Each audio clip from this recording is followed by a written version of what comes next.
सभापति महोदय, अभी खाद्य स्थिति के ऊपर जो बहस चल रही है उसी से संबंधित दो बातों की ओर मैं मंत्री जी का ध्यान खींचना चाहता हूं। अभी हाल में ही मैं अपने जिले में गया था। यद्यपि चारों ओर इस बात की बहुत चर्चा है कि इस बार बहुत अच्छी फसल हुई है, लेकिन हमारे जिले में वर्षा बहुत देर से होने के कारण वहां पर फसल बहुत कम हुई है।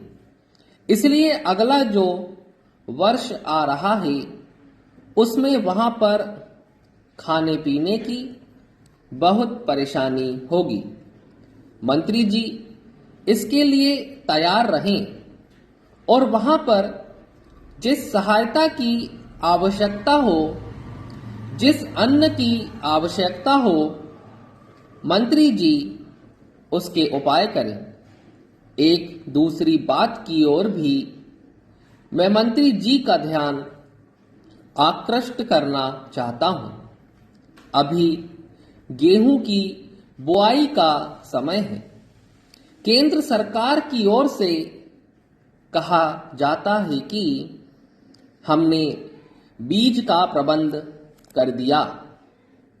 जहां तक मैं अपने जिले के लोगों से बात कर पाया, सभी ने यह बताया कि उनको यह परेशानी है कि उनको गेहूं का बीज बिल्कुल नहीं मिल रहा है और इसीलिए इन बातों की ओर मैं मंत्री जी का ध्यान दिलाना चाहता हूं।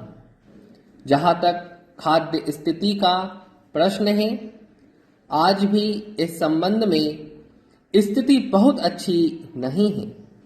खाने पीने का सवाल ही किसी देश या व्यक्ति के लिए पहली चिंता का विषय होता है। अभी तक हमारा देश इस पहली चिंता के विषय से ऊपर नहीं उठ पाया है और इसीलिए बार बार इस खाद्य स्थिति के बारे में हम लोगों को यहाँ पर बहस करनी पड़ती है।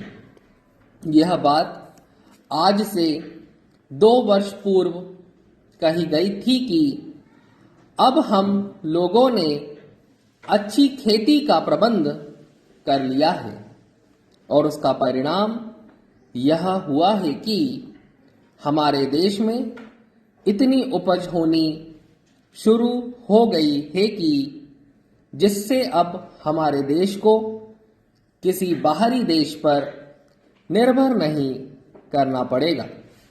यहाँ की पैदावार से ही हम अपने देश का काम चला सकते हैं।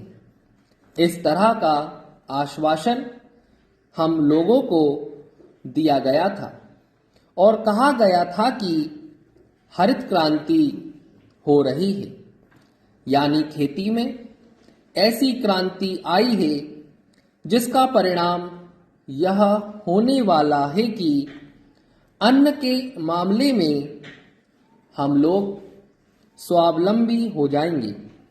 लेकिन 2 वर्ष बाद फिर वही रवैया देखने में आया। पिछला जो वर्ष बीत गया है उसमें कहा गया था कि अन्न की कमी है। पहले जो कहा गया था कि अन्न का आयात समाप्त कर दिया जाएगा, उसको भुलाकर फिर अन्न के आयात की ओर ध्यान दिया गया और फिर हमारे यहाँ अन्न का आयात होना शुरू हो गया है।